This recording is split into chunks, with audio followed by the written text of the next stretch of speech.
So, quick introduction. My name's Chris Arnold. Yes, you might see the doctor. I'm actually Doctor of Business, not a medical doctor.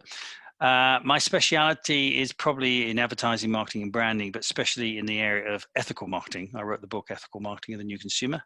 Currently writing a book called Why Doing Good is Good for Business, aka Brands That Actually Give a F.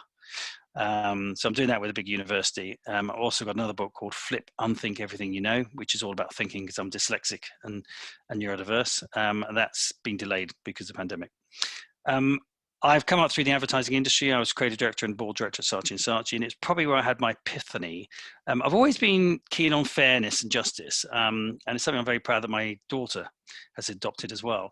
And I suddenly realized one day that I was sitting in my office thinking, do you know the world divides into two kinds of people? There's those that kind of want to do, well, almost three. Those who want to do really good stuff.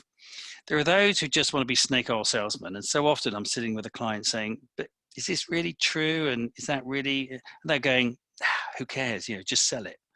And we're often treated like snake oil salesmen. Then there was another group who were the vanity ones, more the creators, who said, oh, let's just go win an award. Let's come up with an idea and find a charity and use them to win an award. And I thought, well, both of those are wrong.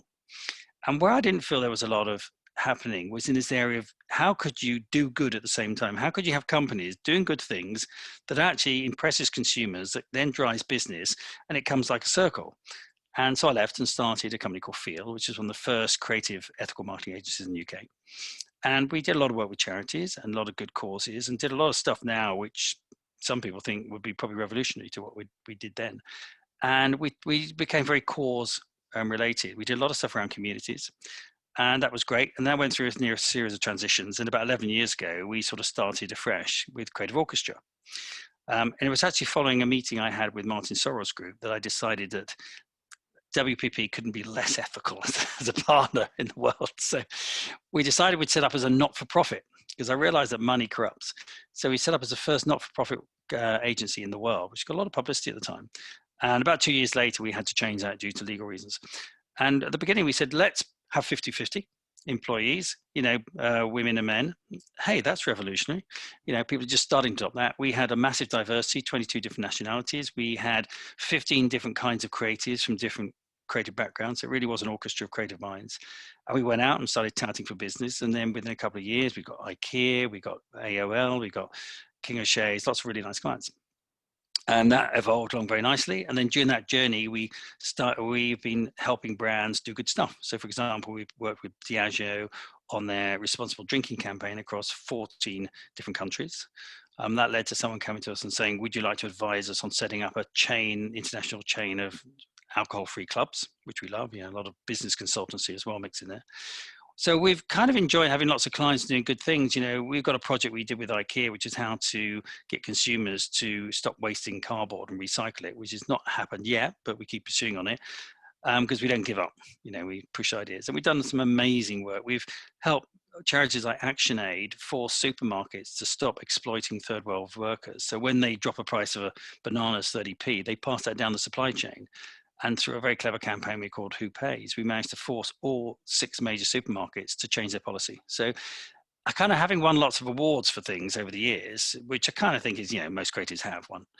I find that not half as important as having actually changed things, created seismic change, forcing supermarkets to stop exploiting people, getting the education system to see dyslexia, for example, as a real problem, not to dismiss it. And one of the things I'm very proud of being dyslexic is having helped our community actually change that, and many other campaigns we've done. So I think I've got far more things I'd be proud of for what they've achieved than another D&AD, for example. So I still work in this area. We then got involved with a company 3 years ago called Connect2, which specializes in community engagement. And rather than being advised, we decided to go in with that company. And I spend more time on that at the moment. And Connect2 is about helping, especially retailers, connect with real communities, but not in a cold marketing way, but actually get them to understand communities and actually realize that they can do something good in community, and that has a payback. So it's bringing purpose together with, almost, marketing proposition. And for me, that's a passion. I have a massive passion about community. I started a thing called London Community Arts 10 years ago, and we run one of the biggest community arts festivals in the UK. We do lots of stuff with communities, and that's really great. So when I'm not wearing my marketing hat, I'm wearing my community hat. I live in North London. I play guitar in an avant-garde music band, and my hobby is rock climbing. So MarketingKind, I think, is great because for me, it's a great way of getting involved with other people, but also doing some good, and it's quite fun, really. I'm a great believer in the collective mind and idea. And because I sort of, we take up some quite diverse projects. I mean, we're constantly often having to bring people in with different specialities and different skills. And marketing is a very broad range industry. It's, nobody can do it all. So I think one of the good things is that you're with like minds, but also with people with quite a variety of different skill sets and experiences. And I think that's a great thing about having a bit of a club, is that we can work together on things and help each other out. Each of us have our own speciality. I have a big speciality in ethics, yes, and also in creativity. So I can help other people, people can help me. So I think it's a great sort of, in a way, sort of club of shared skills.